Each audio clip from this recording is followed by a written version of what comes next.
Havendo quórum, declaro aberta a sessão desta quinta turma do Tribunal Regional do Trabalho da Terceira Região, do dia 30 de maio de 2017, cumprimentando as eminentes pares, senhores advogados, os representantes do Ministério Público, nossa querida auxiliar, senhores servidores, senhoras e senhores presentes.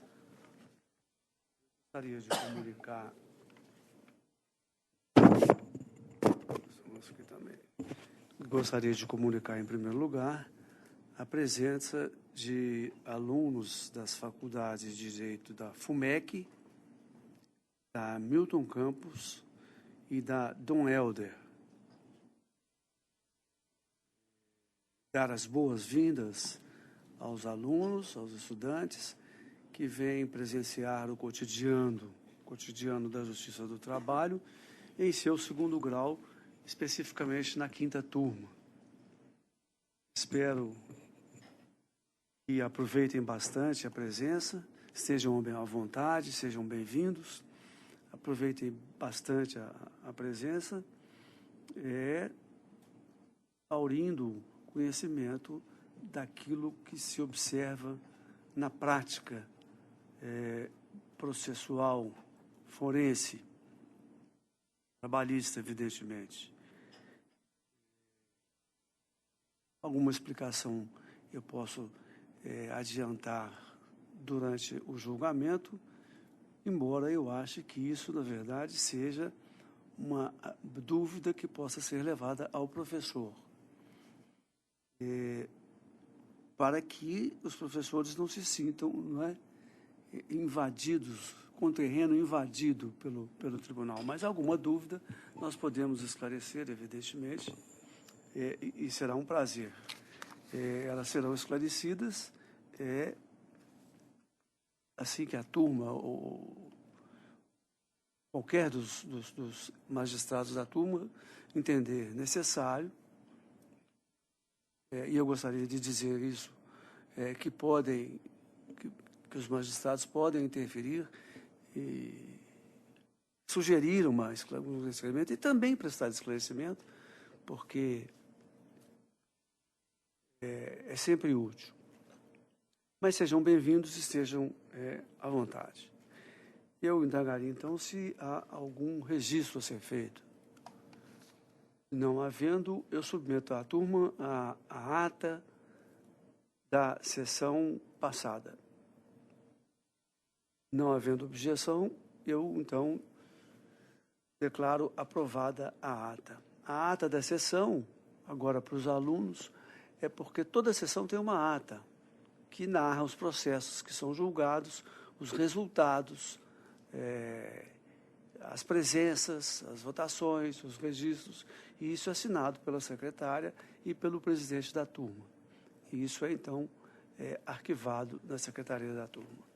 Então, fica aprovada a ata. Vamos ao pregão. Eu gostaria de pedir... Parece que é o primeiro, né? Então, vamos ao pregão. Iniciaremos com os processos físicos, menos advogados inscritos. Processo número 5 da pauta é um RO 1423-2013-013. Recorrente Tamara Mendes Faria e recorrido Itaú Unibanco S.A. Relator, excelentíssimo desembargador Márcio Flávio Salem Vidigal. Revisor, excelentíssimo desembargador Oswaldo Tadeu Barbosa Guedes. Está escrita para sustentação oral a advogada Maria Inês Vasconcelos Rodrigues de Oliveira Tonel, pela reclamante recorrente.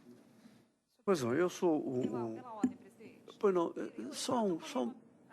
posso... Porque eu fiquei com medo do senhor Elo Não, voto. pode se manifestar, pode. Na última quinta-feira, nós conseguimos fechar 5 acordos em casos similares com o Banco Itaú, todos de gerente do Personalité. E nós estamos protocolando a petição, chegou no gabinete muito em cima da hora, pedindo para esse feito ser retirado de pauta, enviado à Central de Conciliação, para a gente tentar fechar esse. Se o senhor acha isso possível, viável? Acho sim, acho viável. O despacho que eu proferi na petição, eu estou com ela em mãos, é exatamente sobre isso que eu ia falar. Perdoe. Não tem importância. Eu estou com ela em mãos e eu pedi que se aguardasse a sessão Sim. para comunicar aos eminentes pares que a reclamante, por intermédio de sua advogada, a doutora Maria Inês, que se encontra na tribuna, a reclamante Tamara Mendes Faria, pediu que os autos fossem remetidos à Central de Conciliação. Embora eu não tenha ouvido a parte contrária, eu não me oponho, eu estou, como relator, estou de acordo. Agora, eu gostaria de indagar dos eminentes pares. Eu não ouvi a parte contrária. Eu estou de acordo. Mas parece que reclamante realmente... que tem mais interesse no resultado final do processo está concordando. Concordando, está requerendo, então estou de pleno acordo. E o terceiro votante seria...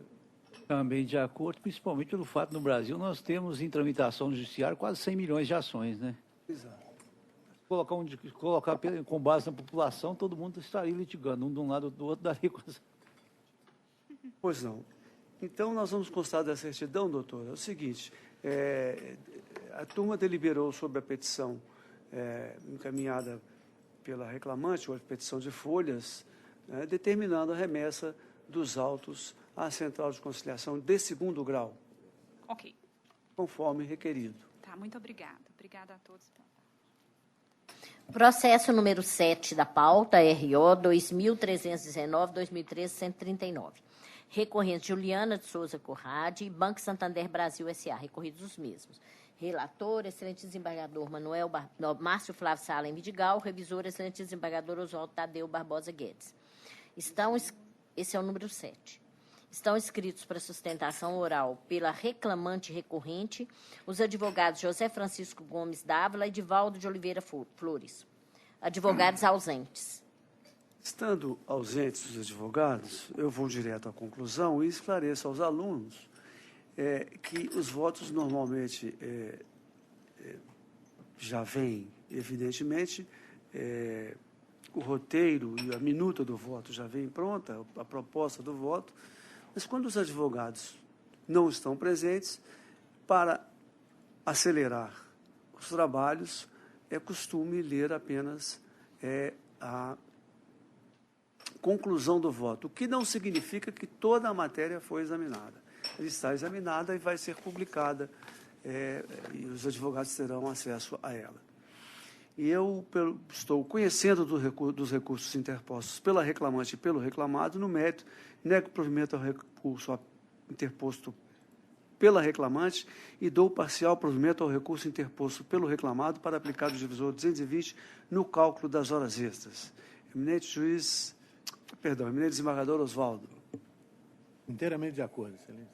Eminente desembargador Manuel. De acordo, e só pedindo a permissão de vocês para esclarecer os alunos que isso aí já foi tudo debatido, olhado nos gabinetes, todo mundo já olhou o processo. Exato. E a formalização do julgamento é feita aqui, às vezes tem alguns debates, na maioria tem muita matéria repetitiva, e só assim que a gente consegue julgar, às vezes, 200, 250, até 400, 500 processos numa sessão, já fizemos essas loucuras aqui. Exato, exatamente. O esclarecimento é muito oportuno, porque a matéria já foi analisada pelo relator e pelos outros desembargadores que também votaram. Vocês tiveram a oportunidade de ver que o relator votou primeiro, colheu o voto do segundo votante e colheu o voto do terceiro votante. Então, por unanimidade, decide-se nos termos do voto do relator. Processo número 21 da pauta, é um agravo de petição, 166-2013-044. Agravantes, Associação Salgado de Oliveira, de Educação e Cultura, e Altamont Souza Guimarães, recorridos os mesmos. Relator, excelente desembargador Manuel Barbosa da Silva, revisor, excelente juiz convocado João Alberto de Almeida. Está escrita para sustentação oral a advogada Maria Luísa Pereira Sá, pela agravante, pela Associação Salgado de Oliveira de Educação e Cultura. Bom, são dois Agravantes, eu vou conceder a palavra ao eminente advogado. Excelência, se possível, ouvir a conclusão do voto para orientar a sustentação? Perfeitamente. O relator está conhecendo e negando provimento. Conhece e nega. Excelentíssimos senhores desembargadores, caros colegas, bom dia. O nosso agravo de petição, falarei aqui apenas sobre o agravo de petição da reclamada, da associação, quanto à base de cálculo dos repousos semanais remunerados. Tem-se que, quando foi feita a apuração do valor de liquidação, a reclamada já incluiu o RSR e o adicional extra-classe na base de cálculo da hora extra. O problema é que a sentença de liquidação deferiu a colocação das horas extras na base de cálculo desse repouso semanal remunerado, o que para a gente não faz muito sentido, tendo em vista que, se o repouso semanal remunerado ele já se encontra na base de cálculo das horas extras, usar as horas extras como base de cálculo do repouso semanal remunerado seria um verdadeiro bis in idem, o que é vedado pela legislação brasileira. Então, nesse ponto específico que nós pedimos a modificação dessa sentença de liquidação. Muito obrigada. Pois não, eminente relator. Senhor presidente, eu estou mantendo a decisão porque está havendo um equívoco. Não está havendo o bis em idem. Está apurando hora aula e depois e as horas extras, só as horas extras estão refletindo. Nesse particular também estou mantendo a sentença. Eminente João Alberto. Eu estou de pleno acordo com o relator. Não vi também nenhum bis in idem, não. Eu sou o terceiro votante, também estou de acordo. E assim se decide, por unanimidade, nos termos do voto do eminente juiz relator. Muito obrigada, bom dia. Terminadas as sustentações orais dos processos físicos, passaremos ao processo judicial eletrônico na sala de 14.1, cujo relator é o excelentíssimo desembargador Márcio Flávio Salem Vidigal. O primeiro processo é o 7 da pauta, é o 10.344/90/2017, é um rito sumaríssimo. Recorrente é Sindicato dos Trabalhadores e Empresas de Radiodifusão e TV de Minas Gerais. E o recorrido é Rádio Inconfidência Limitada. Advogado escrito? Sim. Está escrita para sustentação oral. Trocou advogado? Só ver aqui quem quer. A advogada Fernanda Gonçalves Rocha, pelo sindicato. Pelo sindicato. Tem a palavra, doutora. Boa tarde, ilustres desembargadores. Eu vou focar em 2 pontos principais nesse processo, que em relação ao descumprimento da cláusula 10 da Convenção Coletiva de 2015 e 2017, em relação aos honorários advocatícios. Em relação ao abono previsto na cláusula, a sentença, com todo respeito, merece reforma. Por quê? Um dos pontos que eu vou colocar é em relação à validade da convenção coletiva.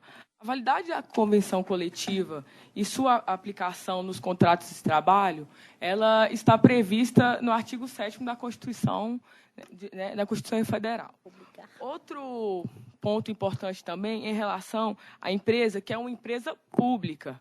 E, no que tange às obrigações cíveis, comerciais, trabalhistas e tributárias, ela está sujeita ao regime jurídico de empresa, próprios de empresas privadas. Isso está previsto também na Constituição, no artigo 173, parágrafo 1º. Então, vale ressaltar que, se a reclamada está sujeita ao regime jurídico de empresa privada e se a convenção coletiva tem reconhecimento garantido na Constituição, impossível se torna a recusa do cumprimento das cláusulas previstas na convenção coletiva. Ora, quando as partes firmaram essa convenção, todas elas estavam cientes, caso houvesse alguma mora, as multas que iriam ocorrer. E vale também lembrar que a CCT ela tem força de lei entre as partes. São negócios jurídicos firmados entre elas. Portanto, eles devem ser cumpridos de forma integral. Agora, em relação aos honorários, o juiz condenou a reclamante a pagar os honorários advocatícios. Na Justiça do Trabalho, o pagamento de honorários advocatícios não decorre da mera sucumbência, devendo às partes, conjuntamente, estar sendo assistida por sindicato de categoria profissional e ser beneficiária da justiça gratuita. Assim, de acordo com a súmula 219, os honorários são devidos a sindicatos de categorias profissionais. Mesmo se a empresa estivesse sendo assistida por sindicato, ela não estaria representando uma classe, uma classe profissional, um sindicato profissional, né? E, assim, os honorários eles não são devidos por se tratar de uma empresa. Obrigada. Pois não, eu estou verificando aqui que há um pequeno equívoco no voto. Um pequeno, grande equívoco no voto. Porque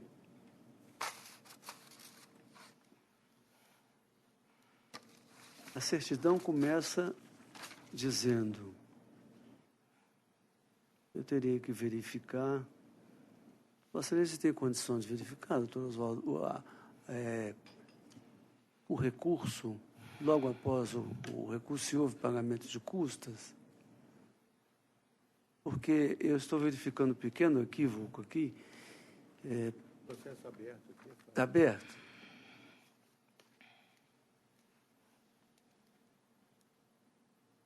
Estão pagas as custas?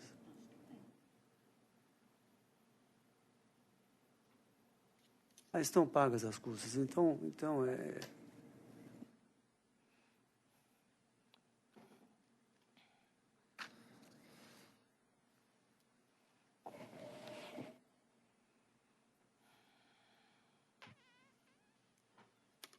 porque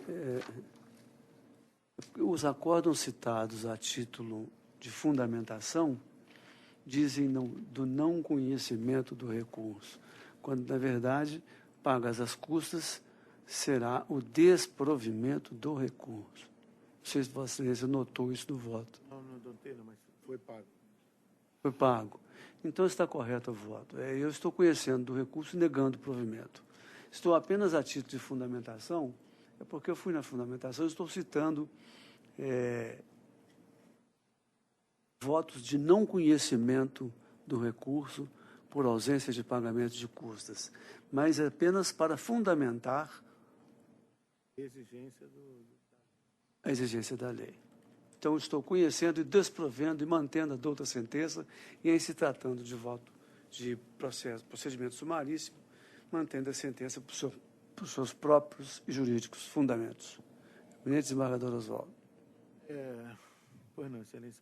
Então, somente para orientar a advogada, para não ficar parecendo que simplesmente foi indeferido, realmente existe esse acordo, foi feito. Isso. Agora, só que, de acordo com o decreto estadual número 46.804/2015, que depois transferido para... Primeiro submeteu à apreciação da Câmara de Coordenação de Empresas Estatais, CCEE, e depois foi substituído pela Câmara de Orçamento e Finanças, o COF. Todas as normas coletivas que forem aceitas pelas empresas públicas deverão passar por esse órgão.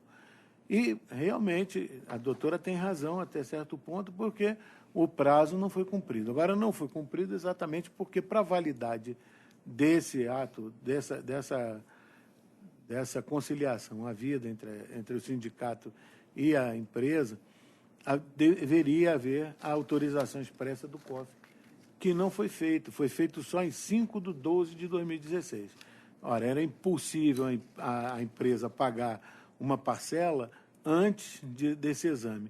E tão logo foi examinado, e isso foi feito, a autorização foi feita em 5/12/2016, em 18 dias exatamente, foi feito o pagamento.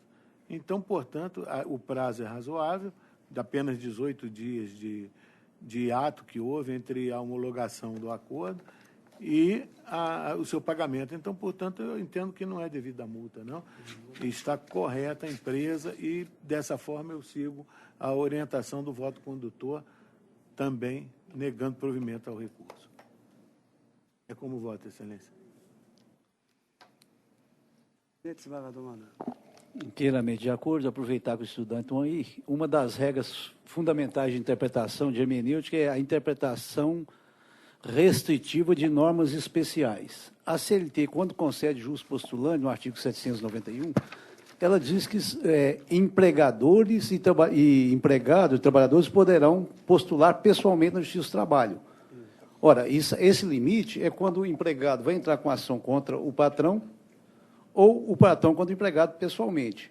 Pessoa jurídica litigando contra a empresa ou a empresa contra a pessoa jurídica, quem perder, obviamente, vai ser sucumbente a honorários advocatícios, porque não se enquadra na lide entre trabalhador e empregador. O sindicato aqui, pessoa jurídica, entrou com uma ação. Se saiu vencido, ele é responsável por honorários. Ainda que substituto processual dos empregados. Mesmo como substituto. O sindicato não pode entrar com a ação sem estar assinada por um advogado. Exatamente.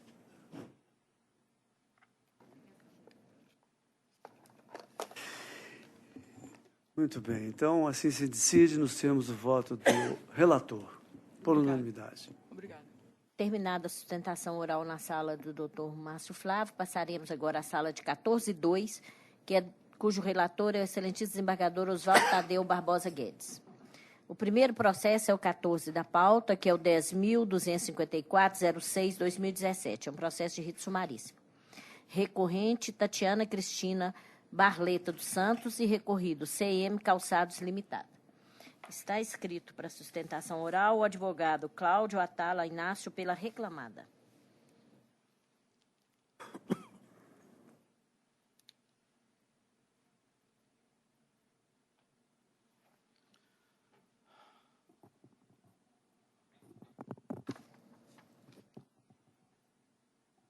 Excelência, leria. Pois não. Doutor, eu vou pedir vênia para ir à conclusão, para orientar Vossa Excelência na sua fala. Eu estou conhecendo dos recursos interpostos pela reclamante, pela reclamada, e no mérito, negando provimento ao apelo negando provimento ao apelo da reclamante e dando provimento parcial ao apelo da reclamada para excluir da condenação a indenização por danos morais, a multa pela litigância de má-fé e a expedição de ofício à Polícia Federal. É dessa forma que voto. Vai usar a palavra, doutor? Não vou não, Excelência. Pois não. Era o que eu esperava mesmo. Os demais componentes dessa igreja turma, gostaria de ouvir? Pois não. Eminente juiz... Eminente desembargador... Não.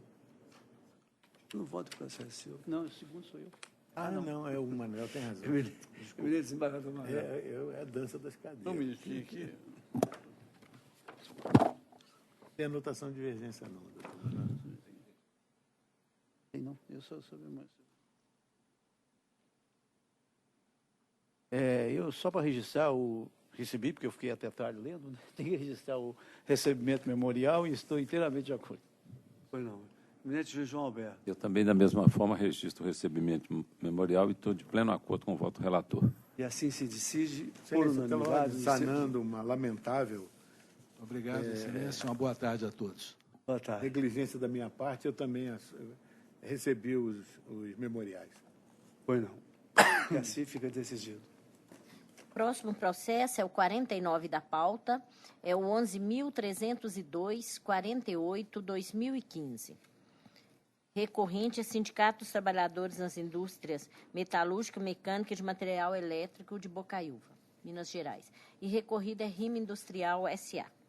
Está escrito para sustentação oral o advogado José Caldeira Brant Neto pelo sindicato. Advogado ausente. Advogado ausente, eminente relator. A conclusão, por favor. Pois não, Excelência. Registrando também o recebimento de memoriais, vou direto à conclusão com a vossa permissão. Eu estou conhecendo do recurso ordinário interposto pelo reclamante e dando provimento parcial para condenar a reclamada a pagar aos substituídos, não excluídos dos autos pelo período contratual não abarcado pela prescrição quinquenal, cujo marco inicial fixo em 5/10/2010, adicional noturno sobre as horas laboradas em prorrogação à jornada noturna legal a partir das 5 horas e até as 6h40, como se apurarem em liquidação pelos cartões de ponto e com base na média destes nos períodos eventualmente não retratados, considerando-se ainda o adicional noturno convencional ou, em sua falta, o legal, e a redução ficta da hora noturna, com reflexo em horas extras quitadas, repouso semanal remunerado, 13º, férias, abono constitucional das férias e FGTS. 2. Honorários advocatícios fixados em 15% do valor da condenação, obtido em liquidação da sentença, sem a dedução dos descontos fiscais ou previdenciários, a teor do disposto na OJ 348 da SDI 1 do TST, com exceção apenas da cota parte das contribuições previdenciárias a cargo do empregador que não integra a base de cálculo dos honorários advocatícios, tendo em vista o disposto na tese prevalecente, jurídica prevalecente número 4 deste TRT.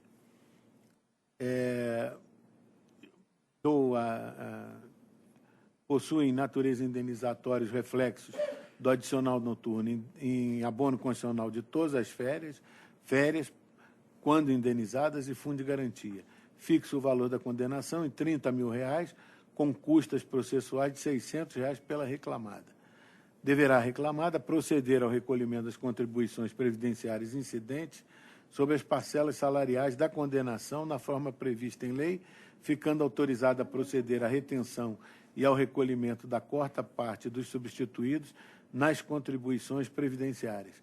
Correção monetária na forma da súmula 381 do TST e juros de mora simples não capitalizados no percentual de 1% ao mês, a incidir a partir da data do examen da ação, nos moldes do artigo 39, parágrafo 1º da Lei 8.177 de 91, observando-se ainda o disposto na OJ 400 da SDI 1 do TST. É como voto, Excelência. Desembargador Manuel. De acordo, Excelência.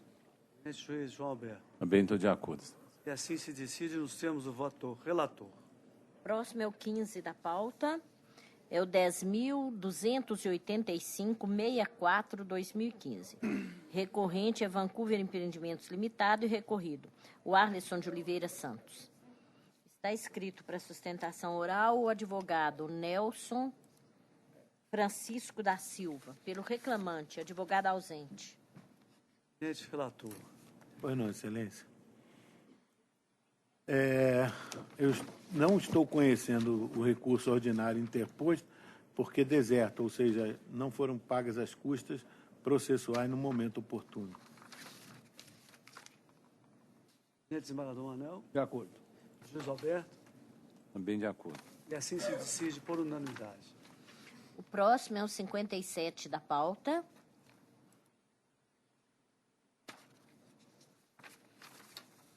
Que é o 12.828/60/2016. Recorrente, Avivar Alimentos Limitada e recorrido César Oliveira Mendonça. Está escrito para sustentação oral o advogado Marcelo Santoro Drummond pela reclamada. 57 da pauta. É um advogado inscrito pela... Só um, reclamada. Não está... Tá, não entrou ainda.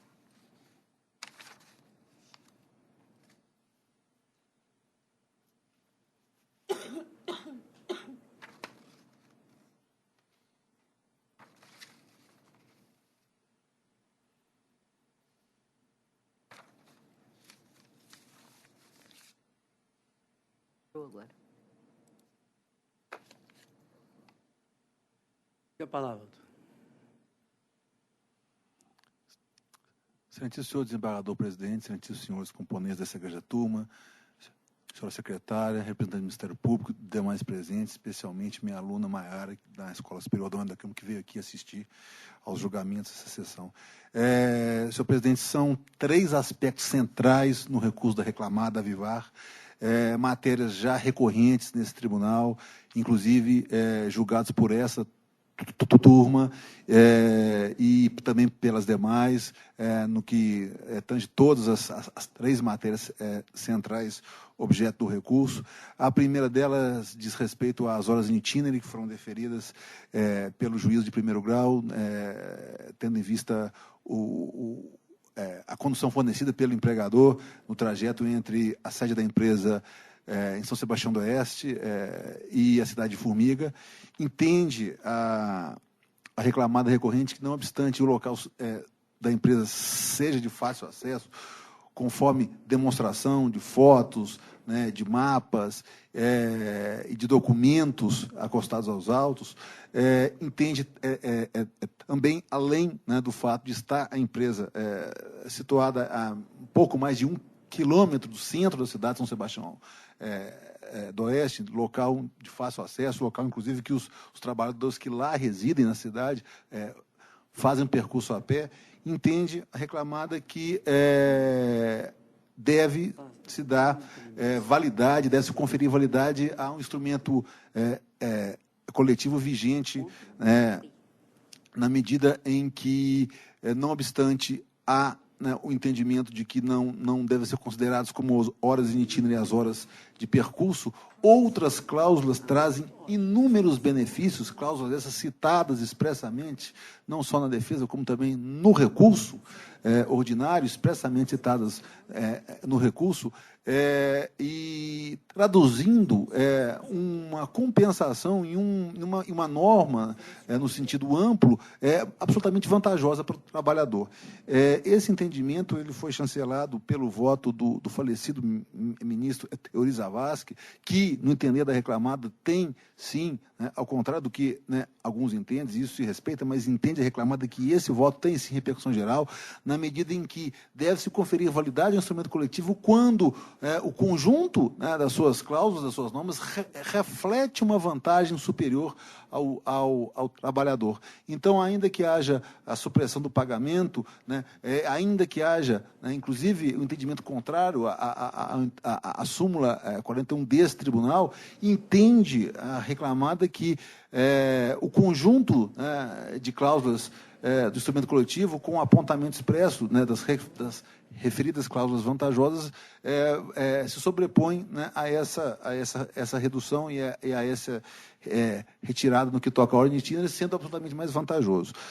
O segundo aspecto diz respeito aos minutos à disposição, que foram deferidos, 16 minutos, 8 na entrada e 8 na saída. Primeiramente, entende a ré que essa aferição de 16 minutos ela está um tanto quanto equivocada, data máxima vinha do entendimento do juízo de primeiro grau, na medida em que o tempo gasto com troca de uniforme, que é uma determinação da Anvisa por questão sanitária, por se tratar de frigorífico, então a empresa ela tem uma obrigação legal de dar um tratamento especial à troca de uniformes, tendo em vista o objeto de saúde, segurança e sanitário, evitando contaminação, etc., é um tempo muito inferior a esse declarado pelo douto juízo de primeiro grau, conforme a planilha e o caminho demonstrado nas próprias razões de recurso. Não obstante a esse aspecto, também há de se invocar aqui um instrumento coletivo vigente e acostado aos autos, que também, tendo em vista as inúmeras vantagens conferidas ao trabalhador, não considera esse tempo de troca de uniforme e de lanche, de café, que os empregados possuem na empresa, como tempo à disposição e, portanto, como tem tempo de jornada. E o último aspecto que deve ser enfatizado aqui de maneira principal, de modo essencial aqui, senhor presidente, no que toca à ausência de intervalo interjornada do artigo 66, das 11 horas entre uma jornada e outra, no sentido de que a interpretação que se dá em se considerar o tempo à disposição, o tempo de horas em que sequer é efetivamente trabalhado, no entender da reclamada, algo exagerado, na medida em que o tempo, né, de contrato, a jornada diária, não revela a desobediência, né, no que toca à comparação de uma jornada com outra, a desobediência ao disposto no artigo 66, no que tange às 11 horas. Não se pode somar o suposto tempo de horas em itinerário, ainda que seja deferida, né, o que sim, aborda apenas por eventualidade, horas em itinerário e tempo à disposição, na medida em que trabalho efetivo não há. Então, seria uma penalização, né, exacerbada ao empregador pagar, além, né, disso, horas extras pela não observância do intervalo de 11 horas entre uma jornada e outra. Portanto, senhor presidente, são essas considerações que tem a fazer a reclamada recorrente Avivar, esperando seja integralmente reformada a sentença. Muito obrigado. Pois não. Eminente relator, com a palavra. Pois não, excelência, eu ouvi atentamente a sustentação oral do ilustre patrono da reclamada, e admiraram o esforço que foi feito para modificar o que foi trazido aos autos, o que eu vi como prova nesse processo. Em primeiro lugar, quanto às horas em itinerário, alega a reclamada que as horas, primeiro que seria servido por linha regular de transporte. Muito bem. Ainda que fosse assim, não haveria compatibilidade dos horários dos ônibus que passam no local para atender os horários de início e término das atividades da reclamante na reclamada. Esse é o primeiro ponto. O segundo ponto que o doutor abordou foi que teria dado outras vantagens à reclamante através de acordo coletivo de trabalho. Nós devemos nos lembrar e retornar um pouco, ainda mais precisamente até para os queridos alunos que estão aqui presentes, a respeito do salário complessivo. O que nós estamos vendo atualmente são acordos coletivos complexivos, porque como que nós podemos discernir o que está sendo dado em troca de uma vantagem que está sendo retirada ao trabalhador? Há de haver algum meio de se saber disso, ou expressamente na norma coletiva, que me parece ser de boa técnica e evita qualquer outro tipo de problema, porque senão fica valendo para tudo. Vossa Excelência, veja bem, se falou aqui que teriam sido dadas vantagens a reclamante e que, decorrência disso, não seria devido às horas em itinerário. Também falou que o tempo à disposição também não deveria ser considerado, porque também estão dando vantagens através da norma coletiva.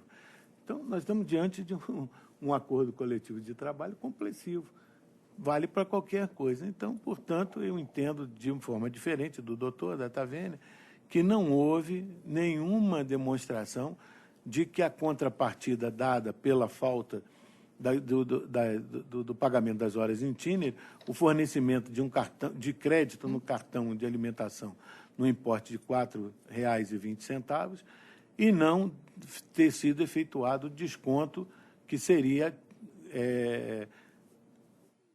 devido a título do Vale Transporte.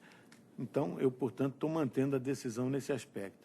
Quanto ao tempo à disposição, ainda que esse data vênia do que foi falado da tribuna, ainda que esse tempo tenha sido gasto em troca de roupa, banho, lanche, etc., ficou demonstrado que, efetivamente, a reclamante tinha que ficar aguardando para a chegada, para início do trabalho, o desembarque e o embarque na condução que era fornecida. Apenas para constar, eu entendo que esse tempo não é devido, realmente não é. Agora, no entanto, eu tenho que me inclinar à jurisprudência desse tribunal, através da tese jurídica prevalecente número 13, que firmou o entendimento que constitui tempo à disposição do empregador o período em que o empregado, após desembarcar da condução concedida pelo empregador, aguarda o início da jornada ou espera pelo embarque ao final do trabalho.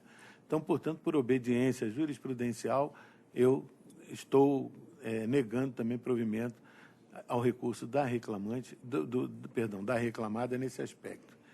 E quanto ao intervalo entre a jornada, data vênia, as horas itinerárias têm que ser consideradas na jornada de trabalho, assim como o tempo também que fica à disposição do empregador no início e no final da jornada, guardando o transporte.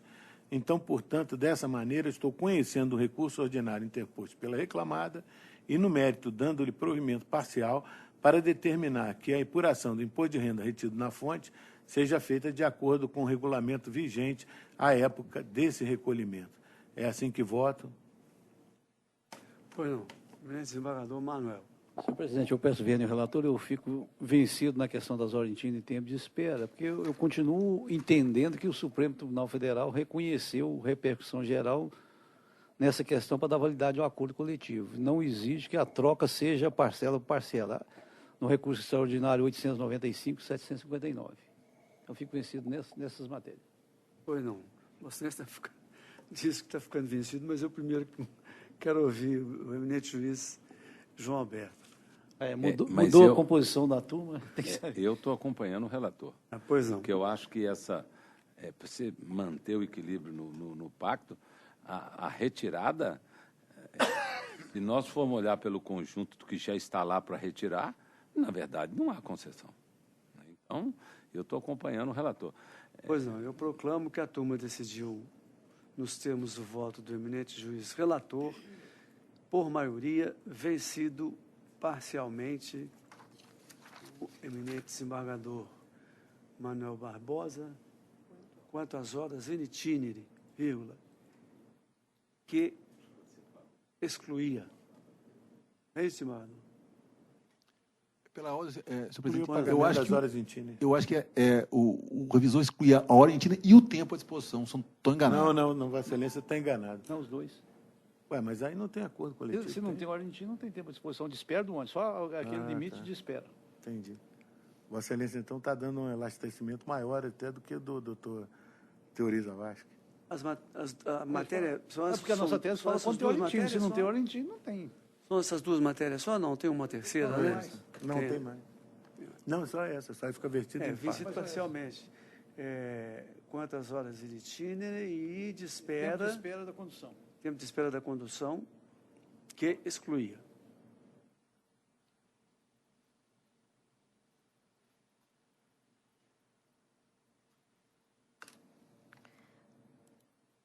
Próximo é o processo número 55 da pauta, que é o 11.760-19/2016. Recorrente Companhia Industrial Cataguás, recorrida Ana Paula Cunha de Almeida. Está escrito para sustentação oral o advogado Wagner Antônio da Bert Veiga pela reclamada, advogado ausente. 55 da pauta. Perdão, eu estava aqui, mas não entrou ainda.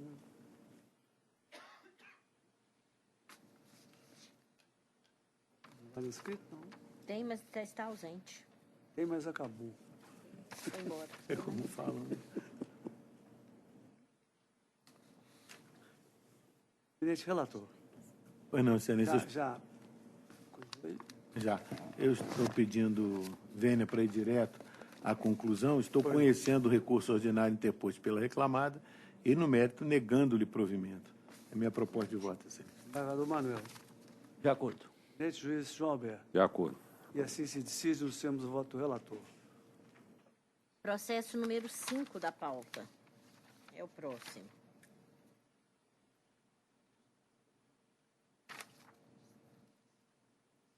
É o 10.131-66-2015.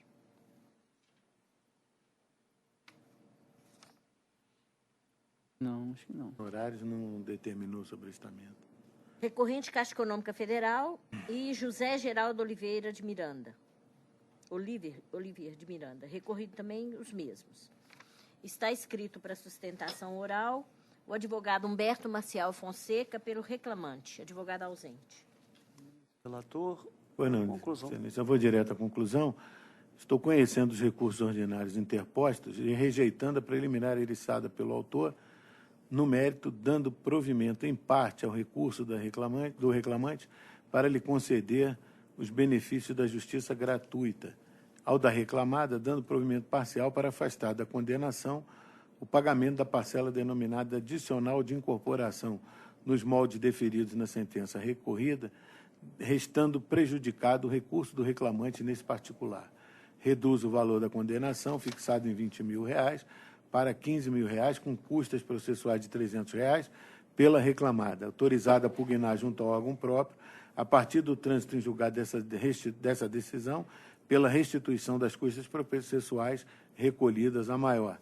É minha proposta de voto, excelência. Desembargador Manuel. De acordo. Juiz Roberto. Também estou de acordo. E assim se decide por unanimidade. Próximo é o 10 da pauta, que é o 10.191.62/2015. Recorrente Jailson Diógenes de Oliveira e recorrida Arcon S.A. Está escrito para sustentação oral o advogado Roberto Agostinho Simões Filho, pela reclamada.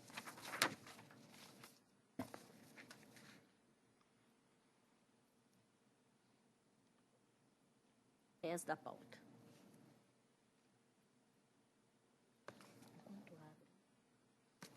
Vossa Excelência me permite que eu vá direto à conclusão para orientar o advogado? Perfeitamente. Pois não, estou conhecendo o recurso interposto e, no mérito, negando-lhe provimento.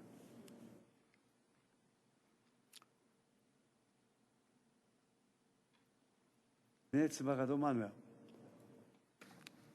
O advogado está presente. Ah, o advogado, perdão. Vossa Excelência vai usar a palavra? Vou usar. Por favor. É apenas, boa tarde, egregia turma, excelentíssimos senhores juízes e desembargadores, Ministério Público também de Trabalho. Senhor presidente, nos casos, estamos pela recorrida e esperamos que essa egregia turma acompanhe o voto do excelentíssimo desembargador relator, eis que proferido de acordo com as provas produzidas nos autos. Apenas vou tecer 3 comentários rapidinho para confirmar esse entendimento do excelentíssimo desembargador relator, que a resignação por parte do reclamante foi de acordo com vai de contra a decisão preferida pela quinta vara de Uberlândia, que julgou improcedente os pedidos. Os pontos cérebros aqui do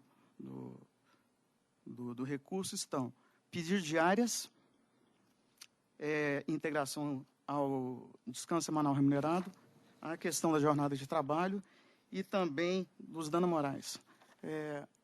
Espera que a egregia turma mantenha a respeitável decisão proferida pela quinta vara de Uberlândia, esse que, de acordo com a prova dos autos produzidos, é o que se espera e requer.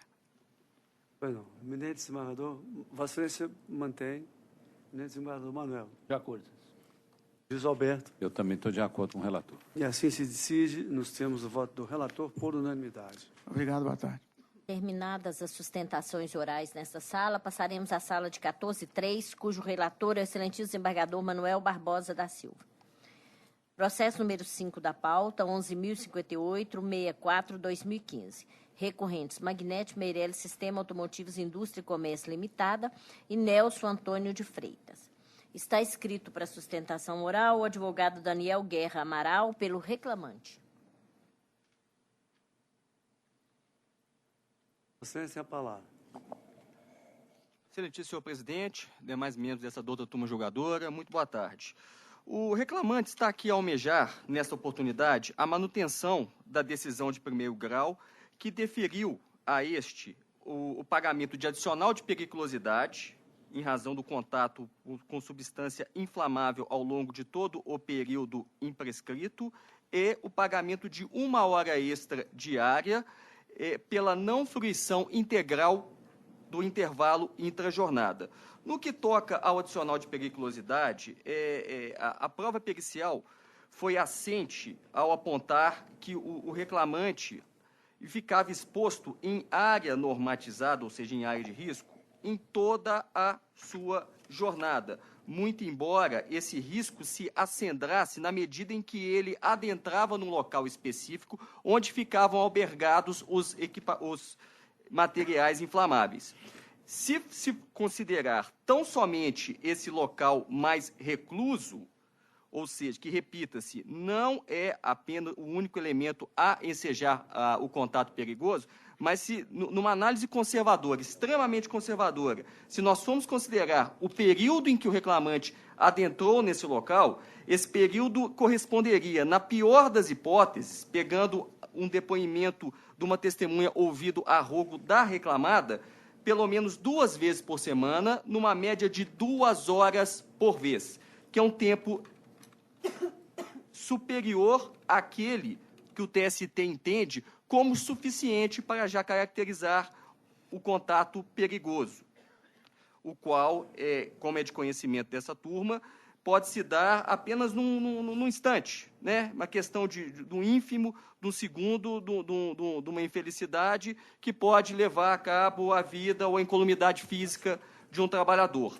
Esse tempo de 2 horas por cada vez em que ele adentrava o local onde se albergavam inflamáveis é, segundo o entendimento dominante do Tribunal Superior do Trabalho e até mesmo dessa Casa, como mais do que suficiente para ter como caracterizado a periculosidade com a consentânea obrigação de paga de seu respectivo adicional. No que toca às horas intervalares deferidas, diante de um cartão de ponto que não detém as marcações, cartão este que não contém a assinatura do obreiro, foram ouvidas 2 testemunhas. Uma, a rogo do reclamante, que acusou que o tempo de pausa efetivo era, em média, de 20/30 minutos por dia, o que se afigura razoável no período em que se sabe a produção fervilhava por ter picos da indústria automobilística. Já a testemunha ouvida a rogo da reclamada, que detinha um cargo de alta fidúcia, muito embora não tenha sido acolhida a contradita a ele dirigida, simplesmente disse que o intervalo sempre foi devidamente fruído, que não se afigura razoável, dado o ambiente, dado casos semelhantes, dado o momento da empresa, ao longo no curso do contrato de trabalho, motivo pelo qual a juíza de 1º grau entendeu por bem reconhecer o direito a essa hora intervalar. São os pedidos, são as postulações que, pelas razões bem colocadas na sentença de piso, o reclamante espera sejam mantidos por esse órgão judicante. Muito obrigado. Eminente relator. Senhor presidente, eu conheço o recurso, no mérito eu estou mantendo a sentença em relação à periculosidade e dando provimento para excluir a hora de intervalo. Assim voto. Reduzindo o valor da condenação para R$40 mil com custo de R$800. Juiz João Alberto. Senhor presidente, eu estou acompanhando o relator com uma pequena divergência com relação aos honorários periciais, que eu estou reduzindo para 1.500, acompanhando o entendimento da turma em outros casos. A única foi somente por isso a minha observação. Talvez eu coloquei como divergência, deveria ser muito mais como uma observação, doutor Manuel. É porque a turma tem fixado os honorários em 1.500. Então, normalmente sim. Aí fica... É a única observação que eu fiz, e no mais eu estou acompanhando integralmente o eminente relator. Eu vou acompanhar o eminente relator porque este critério, eu vou fundamentar, porque realmente a turma tem mantido uma certa uniformidade na fixação dos honorários nesses casos. E normalmente neste valor. Mas eu acho que a oscilação, dependendo da perícia ou da natureza da causa, ela é absolutamente admissível. Então, eu vou pedir vênia a Vossa Excelência, e embora saindo do quadro, da marcha mesmo da egrégia turma, que tem decidido nesse sentido, eu vou pedir vênia para acompanhar o eminente relator, e vou fazer até uma antecipação de que vou estudar essa questão para que os honorários não sejam fixados de uma forma tão uniforme, às vezes para perícias tão díspares, ou tão... Maior grau de complexidade até. O grau de complexidade. Vossa Excelência, lá embaixo fixa em quanto? Lá embaixo, não. Na vara de trabalho. Lá embaixo na segunda vara. R$2.000. Mas aqui... O meu caso até mais.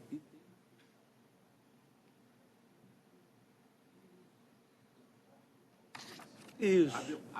Os médicos. Isso.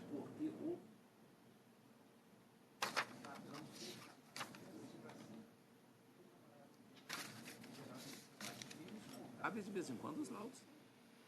Eu fiz. Acabado. Não, você não fica à vontade, pode manter, não tem.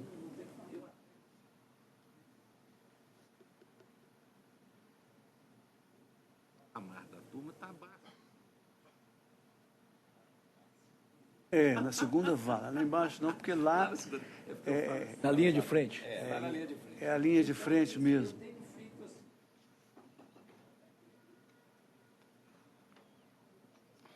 Vossa Excelência, Eu retiro divergência, não tem problema. mas Retiro. O Vossa julgamento. Excelência fica à vontade, se quiser À manter. vontade, eu prefiro fazer isso. Então é sem divergência. Então, retirou a divergência. Sem Tá bom. divergência. E assim se decide. Tá, joia. Boa tarde a todos. Boa tarde. Eu recomendo a leitura de uma aqui entre nós, de uma obra recente, do Ben-Hur Klaus, uma obra coletiva, que chama Função Revisora dos Tribunais.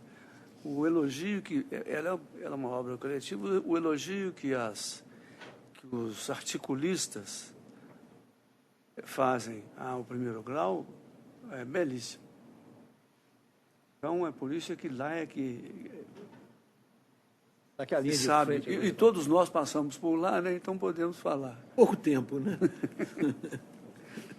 E assim se decide. Passaremos à sala de 14.4, cujo relator é o excelentíssimo desembargador João Alberto de Almeida. O primeiro processo é o 10.203/2016. É um agravo de petição. Agravante, Cobertil Instalações e Manutenção Predial Limitada e agravado, Alisson dos Santos Silva. Está escrito para sustentação oral, é o 3 da pauta. Está escrito para sustentação oral o advogado André Monteiro Barbosa, pela reclamada. O problema do pagamento pelo tribunal, né? Que não aumenta tem centos anos, né? Teve uma vez que eu obtive uns honorários especiais em torno de 6 mil, porque só de despesa o perito teve quase 5. Chegou aqui, baixaram para... Vossa Excelência fala pela Aí você fica Pela agravante. sem perito pela agravante, não é? depois. Lá embaixo fica sem É um perito. procedimento sumaríssimo. industrial, caríssimo. Peguei uma plúrima, que eram 70 Eu e vou poucos pedir ao reclamados. relator Você vai dar R$2.000 para o perito que faz uma perícia? que leia, viu, Contábil, eminente que juiz levanta Alberto? tudo. João Alberto, que leia Você não pode dar R$1.000 para um cara o que faz uma resultado, perícia de 70 e porque é uma questão preliminar aqui que Vossa Excelência pode ser colhido de surpresa. Há uma questão colhido de surpresa, não de surpresa aquela maliciosa, mas talvez não se tenha atentado para isso. Como há uma preliminar, ele lê. Se Vossa Excelência quiser até estudar o processo para fazer a sustentação sobre essa preliminar, Sim. é possível aí agora, e depois, se admitido, fará a Perfeitamente. nova preliminar. Perfeitamente. Eminente juiz João Alberto. Senhor presidente, eu não estou conhecendo o agravo de petição interposto pelo executado por intempestivo. Vossa Excelência gostaria de falar sobre isso? Gostaria. Já está preparado? Ah, sim. Pois não. Sim, essa foi uma matéria, inclusive, listada no próprio recurso, porque existem 2 despachos no processo onde foi supostamente determinados procedimentos de penhora ante a ausência de pagamento de uma das parcelas. Todavia, somente o segundo despacho é que determinou efetivamente que tudo acontecesse. O primeiro apenas pediu que fosse feito alguns procedimentos para, então, posteriormente, passasse a penhora e aos procedimentos de de mais gravames para o devedor. Então, no segundo despacho, aí sim, é que ele determina a penhora. Por isso, a contagem do prazo, data vênia, é entendido pela agravante aqui, a partir do dia 4 de abril, e findando, então, no dia 17, em razão da Semana Santa. Esse foi o motivo, porque eles foram muito próximos e pode ter realmente dado uma dúvida na hora da interposição aí da análise. Então, sobre a matéria, a sustentação é nesse sentido? Não, isso é só no que tange a esse pressuposto de admissibilidade. Pois é. Quanto à intempestividade, sim, a sustentação é essa? Sim, é só que seria quanto ao segundo despacho. João Alberto, mantenha... Eu estou mantendo, Excelência. Está mantendo, né? Porque o que eu vi é o seguinte, a decisão indeferiu o pedido de designação de audiência para tentativa de conciliação. Isso foi em 6 de fevereiro de 2017. Se o executado pretendia recorrer, o prazo de 8 dias estaria iniciando contado daquela decisão, no meu modo de vista. E não foi feito. A minuta do agravo veio somente em 17 de abril. Pois não. Vossa Excelência mantém. Eu estou mantendo. Eu estou entendendo que o agravo é intempestivo.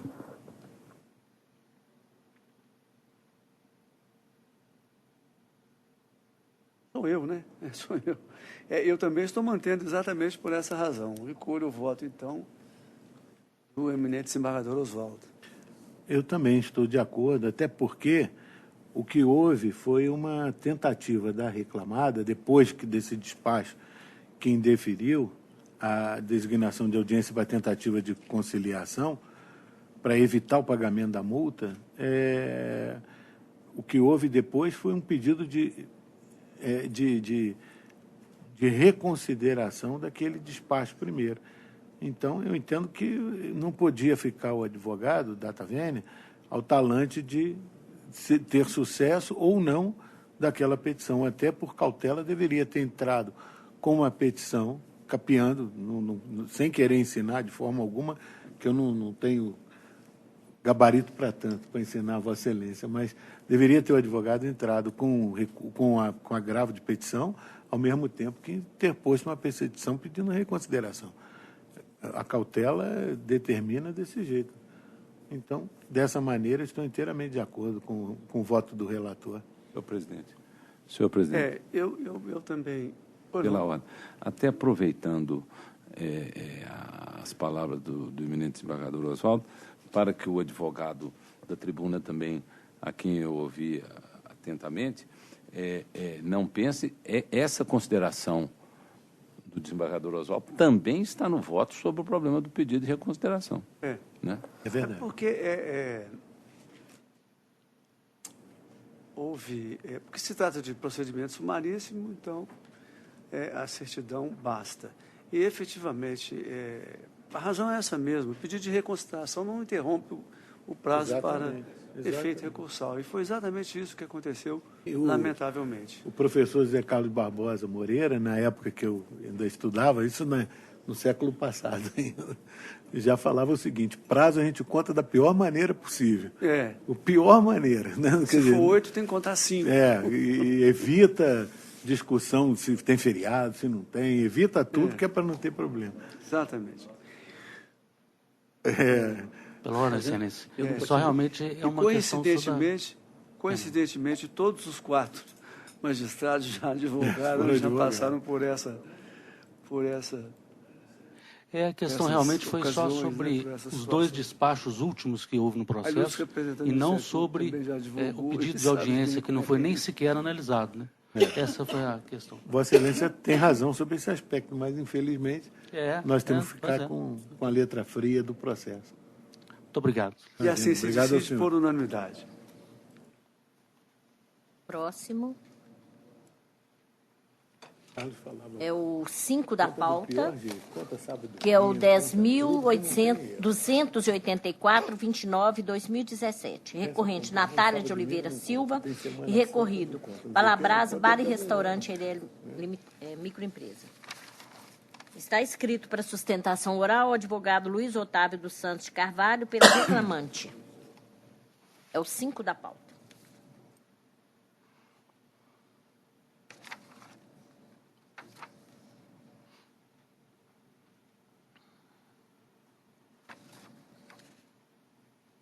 Falando pelo... Reclamante. Reclamante.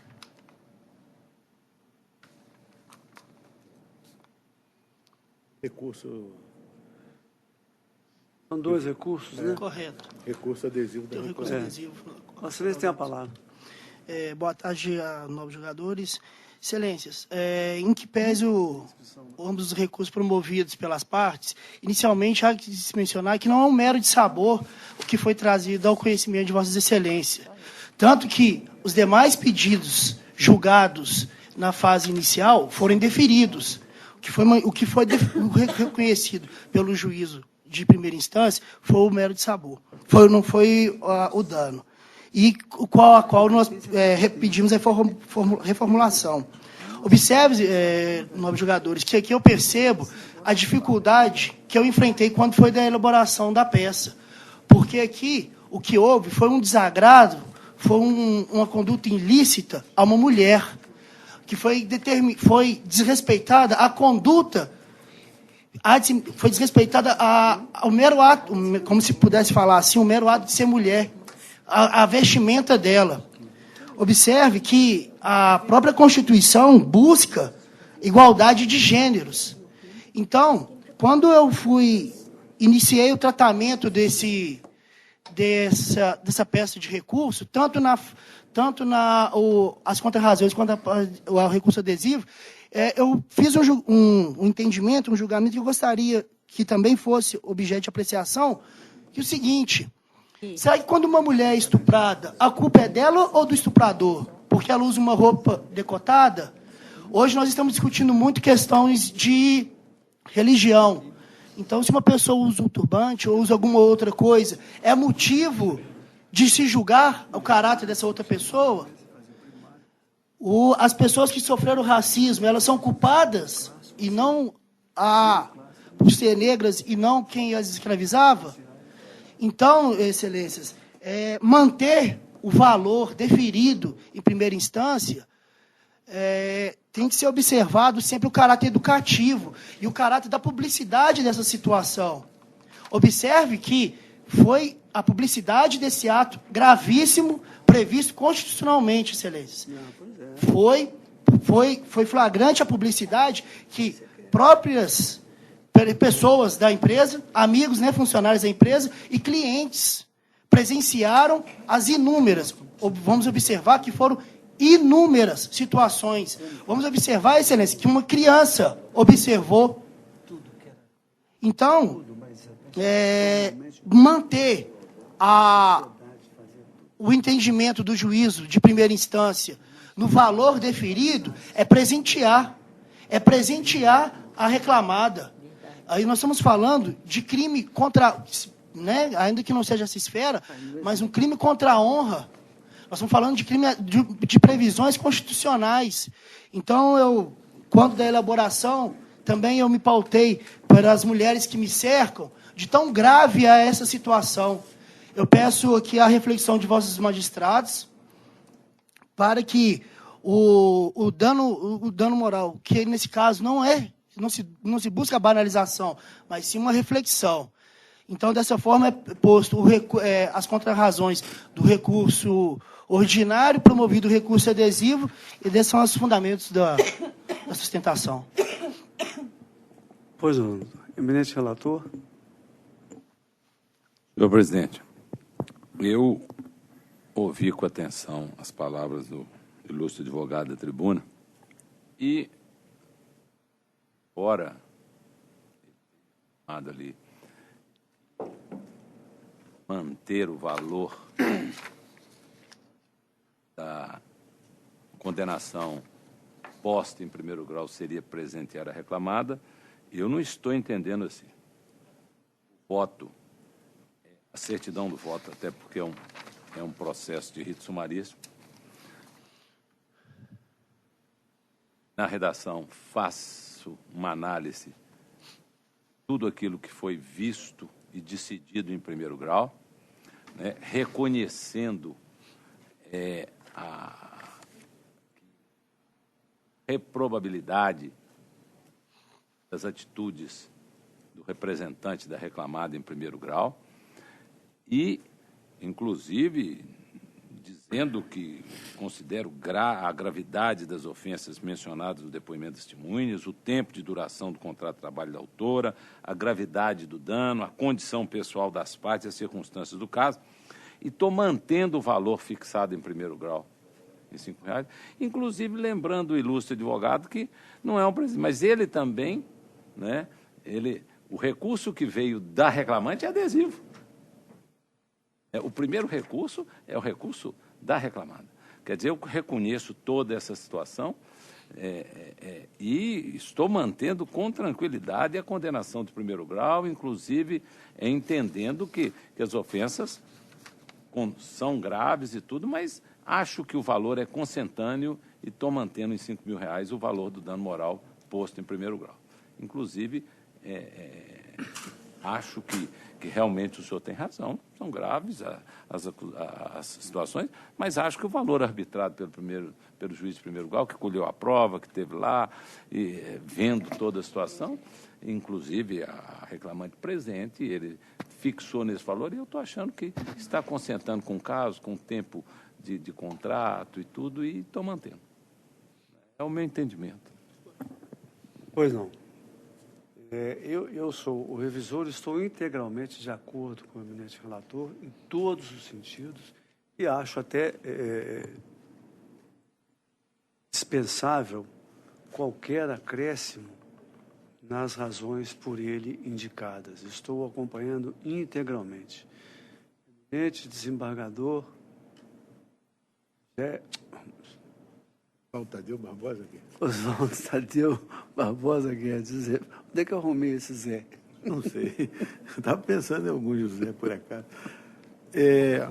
Mais uma vez, para reiterar o nosso entendimento, acho que realmente os fatos alegados são graves, são coisas que realmente a sociedade deve reprovar.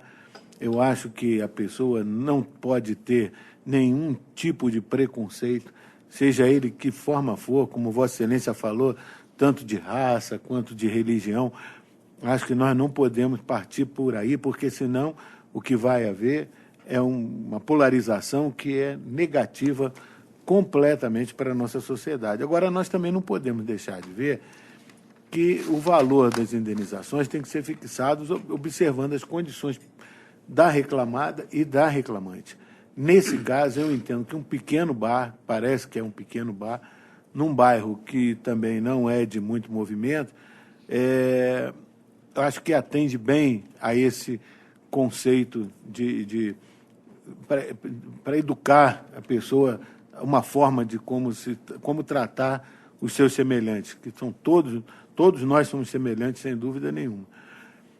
Agora, mas nós não podemos também viabilizar uma fonte de emprego, que eu não sei quantos empregados tem lá, mas certamente deve ter algum empregado. Então, se a gente dá um dano moral muito elevado, acaba que pode até fechar a empresa, e aí ocasionar um mal social que a gente não quer.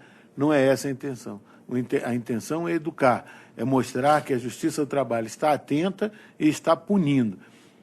Nessas circunstâncias, eu entendo que o valor fixado pelo juiz de primeiro grau, que tem um contato mais próximo da comunidade, pelo menos deveria ter, eu entendo que está bem razoável. Então, portanto, eu estou acompanhando integralmente o voto do ilustre juiz relator. Proclamo que a turma decidiu. Nos termos do voto do eminente relator, por unanimidade. Boa tarde.